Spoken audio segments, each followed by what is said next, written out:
चिन्नापल्ली नामक गांव में लच्छन्ना नाम का एक किसान रहता था। उसकी बेटी उमा बचपन पढ़ाई में हमेशा प्रथम रही थी। उसकी शिक्षा के लिए लच्छन्ना को एक पैसा भी खर्च नहीं करना पड़ा था।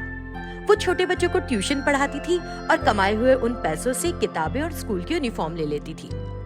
एक दिन उमा की सहेली वाणी आई।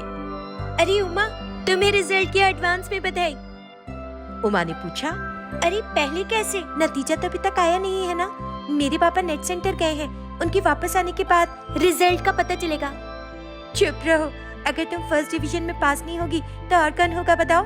क्या तुमको याद है 10वीं का रिजल्ट आने पर भी मैंने तुम्हें पहले ही बधाई दे दी थी और तुमने पूरे जिले में टॉप किया था। अब जब हमें इंटर का रिजल्ट मिल रहा है तो तुम इस बार भी पूरे जिले में टॉप पर रहोगी, देखना। तब तक उसके पिता बड़ी खुशी खुशी घर आए और उमा से कहने लगे, बच्ची, तुम्हारा मेरिट में पहला नंबर है। उस नेट वाले ने तुम्हारा रोल नंबर देखकर मुझे बताया। उमा को बहुत खुशी हुई। तभी उसने लोगों को जल्दबाजी में भागते हुए देखा और वो भी भागकर उस तरफ गई। क्या देखती है कि एक औरत जो गर्भवती थी प्रसव पीड़ा से तड़प रही थी। सही इलाज न मिलने पर वो बच्चा पैदा नहीं कर सकी और माँ और बच्चा दोनों मर गए। वहाँ खड़े सब लोग रो रहे थे। जब उसने अपनी आंखों से ये घटना होते देखी तो वो 2 दिन तक स्कूल नहीं जा सकी। फिर एक दिन लच्छन्ना ने अपनी बेटी से पूछा, देखो बेटी, अब जब तुमने पढ़ाई पूरी कर ली है तुम्हारी शादी कर देते हैं, हाँ ठीक रहेगा ना? उसके ऐसे कहने पर उमा बोली, ये क्या पापा, मैं अच्छी तरह से पढ़कर एक डॉक्टर बनना चाहती हूँ। मैं डॉक्टर बनूंगी पापा। उसकी इच्छा सुनकर लच्छन्ना चुप रह गया और उसे एक मौका दिया। लेकिन मेडिकल एंट्रेंस के समय उमा को फ्री सीट बस 1% से मिलने से रह गई। तब माँ को भी मौका मिल गया, लेकिन बेटी से सीधे कहने की बजाय वो अपने पति से यूं बोली, देखो तुमने अपनी बेटी को कुछ ज्यादा ही पढ़ा दिया है। अब और पढ़ाने का खतरा मोल मत लो। और पढ़ जाएगी तो उसके बराबर का लड़का नहीं मिल सकेगा। इसीलिए अब अपनी बेटी से कहो कि शादी कर ले। सुरमपल्ली की तरफ से आया रिश्ता हमारी बेटी में बहुत रुचि दिखा रहा है। समझ गए मेरी बात? अब और पढ़ाई नहीं। उसकी बात सुनते ही लच्छन्ना बोला, मैंने सुना है कि लड़के की माँ बड़ी खड़ूस महिला है, फिर उस परिवार में कैसे देंगे हम? लोग तो कितने ही तरह की बात करते हैं। अगर सारी बातों को दिमाग में रखेंगे तो शादी नहीं हो पाएगी बेटी की। ये सुनकर उमा बीच में ही बोल पड़ी, तुम हमेशा मुझे शादी करके ससुराल क्यों भेजना चाहती हो? मैं पढ़ना चाहती हूँ और अगले साल फिर से दूंगी एग्जाम और इस पर जरूर मुफ्त सीट हासिल करूंगी। मैं एक डॉक्टर बनूंगी। मुझे पढ़ने दो माँ। मैं चाहती हूँ कि तुम्हारी बेटी की सब तारीफ करें। मैं एक कुशल डॉक्टर बनना चाहती हूँ। वो काफी देर तक उनसे गुहार लगाती रही। तब उसकी माँ बोली, बहुत हो गई तुम्हारी पढ़ाई और इतनी ही काफी है। आगे और पढ़ाने से लड़का मिलना मुश्किल हो जाएगा। इसीलिए अब खाना पकाना सीखो, समझी? ये सुनकर उमा रोने लगी और अंदर चली गई। रोते रोते वो सो गई। हम सभी जानते हैं कि समय और ज्वार किसी का इंतजार तो नहीं करते। इसी तरह उमा की माँ ने सुरमपल्ली के प्रस्ताव को उमा के लिए स्वीकार कर लिया और उसकी शादी कर दी। ससुराल में प्रवेश करते ही सास ने बहू को परेशान करने में जरा भी देर नहीं लगाई। एक दिन उमा ने कॉफी में थोड़ी कम चीनी डाल दी तो सास उमा से कहने लगी, बड़ी पढ़ी लिखी है तू तो। तेरे माता पिता ने तुझे पढ़ना तो सिखाया लेकिन कॉफी बनाना नहीं सिखाया। तूने ये नहीं सीखा कि कॉफी में कितनी चीनी मिलानी है। बस किताबी कीड़ा बनकर रह गई और अंकलाती रही। उसने उमा के बालों को पकड़ लिया कि तभी उमा का पति वहाँ आया तो उमा ने उससे विनती की, सुनो प्लीज मुझे बचाओ। सासू माँ मुझे मार रही है क्योंकि कॉफी में चीनी कम हो गई थी। ये सुनकर सास और भी गुस्सा हो गई। अरे पापन, क्या तुम मेरे और मेरे बेटे के बीच गलतफहमी पैदा करने की कोशिश कर रही है? जरा रुक, मैं बताती हूँ तुझे। उसने प्याले की गर्म कॉफी उमा के ऊपर ढोल दी।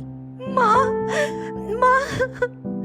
वो फूट फूट कर रोती रही और सो गई। जब वो सुबह उठी तो पता चला कि ये सब एक सपना था।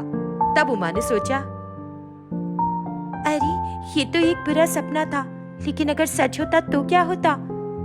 फिर उसे लगा कि उसे अपनी माँ से एक बार बात करनी चाहिए और उन्हें आगे की पढ़ाई के लिए मनाना चाहिए, क्योंकि अगर वो अपनी माँ को मना लेती है तो अच्छा रहेगा। वो अपने घर गई और अपनी माँ से बात की और उसकी माँ ने उसकी सास से बात की। उसकी सास ने पढ़ाई के लिए सहमति दे दी और उसे फिर से मेडिकल एग्जाम दिलाने के लिए राजी हो गई। उमा ने जमकर पढ़ाई की इस बार उसे अच्छी रैंक और फ्री सीट मिली। जब नगर प्रमुख ने उसके रैंक के बारे में सुना, देखो लच्छन्ना, शिक्षा सभी को मिलती है, लेकिन जो इसके लिए प्रयास करते हैं और कड़ी मेहनत करते हैं वे अपना लक्ष्य प्राप्त करते हैं। लक्ष्य की प्राप्ति बहुत कम लोगों को होती है। अब तुम उमा की पढ़ाई की चिंता मत करो, मैं उसकी पूरी शिक्षा का भार वहन करूंगा। जब ग्राम प्रधान ने ऐसा कहा तो पूरे परिवार में खुशी की लहर दौड़ गई। इस तरह उमा ने अपनी शिक्षा पूरी की और एक डॉक्टर के रूप में अपने गांव आई और गांव वालों को मुफ्त इलाज देने लगी और डॉक्टर बनने का अपना ख्वाब सच किया। इस तरह जब शादी और पढ़ाई का मसला उसके जीवन में आया तो उसने अपनी शिक्षा चुनी और डॉक्टर बनकर दिखाया।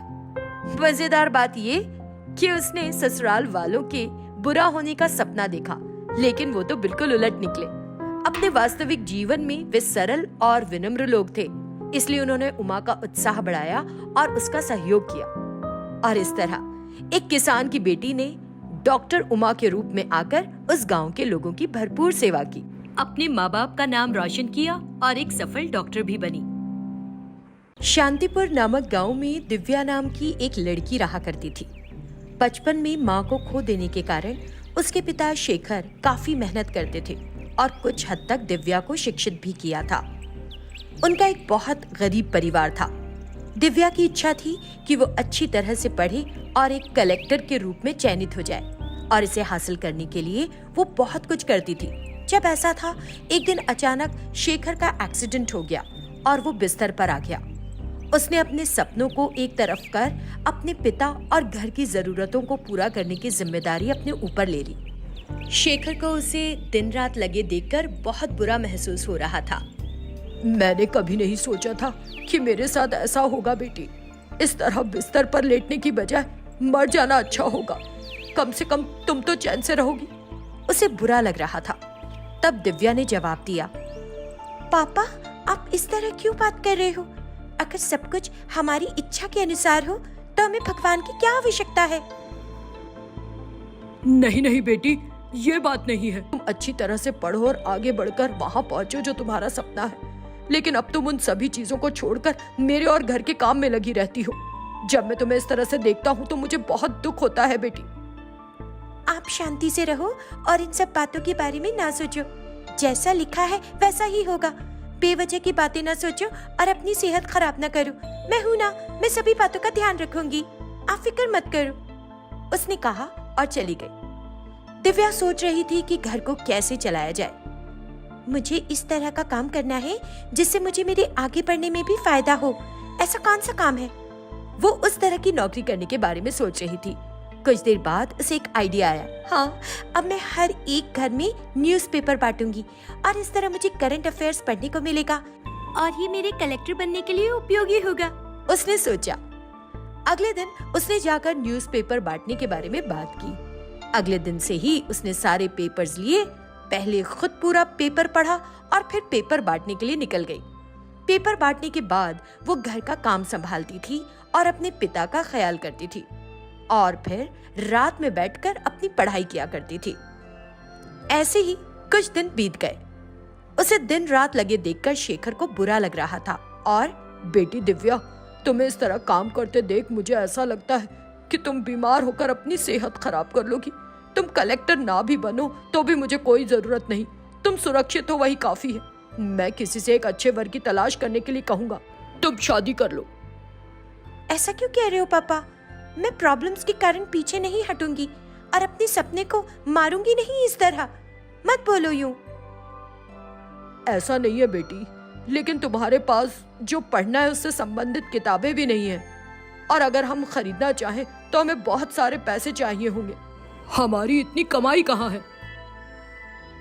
पापा, भगवान हमें रास्ता दिखाएंगे और मैं अपनी बुद्धि लगाऊंगी। मैंने आपको पहले भी अपने आइडियाज के बारे में बताया है ना।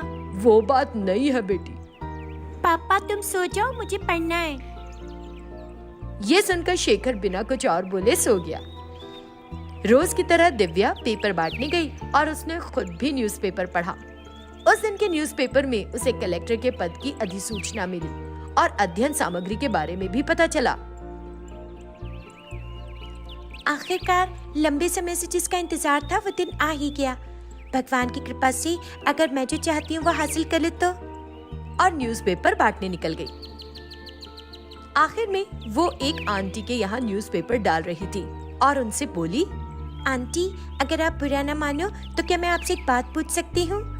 आज का पेपर पढ़ लेने के बाद क्या आप मुझे इसे दे देंगी? ठीक है, कल जब तुम आओगी तो आकर ले जाना। इस तरह वो आखिर में उन आंटी के घर गई और पिछले दिन का पेपर लिया और बोली, थैंक यू आंटी, मैं इसे कल सुबह जरूर लौटा दूंगी। कोई बात नहीं बेटी, लेकिन मुझे एक शंका है, उस पेपर में ऐसा क्या है तुम्हारे लिए? कल से एक स्टडी पेपर आ रहा है इस न्यूज़पेपर में आंटी, और मैं कलेक्टर के पद के लिए अप्लाई करने की कोशिश कर रही हूँ, इसलिए पढ़ना चाहती थी इसे। ये सुनकर आंटी बहुत खुश हुई और बोली, मुझे तुम पर गर्व है बेटी, तुम इतनी कड़ी मेहनत कर रही हो और कलेक्टर बनना चाहती हो।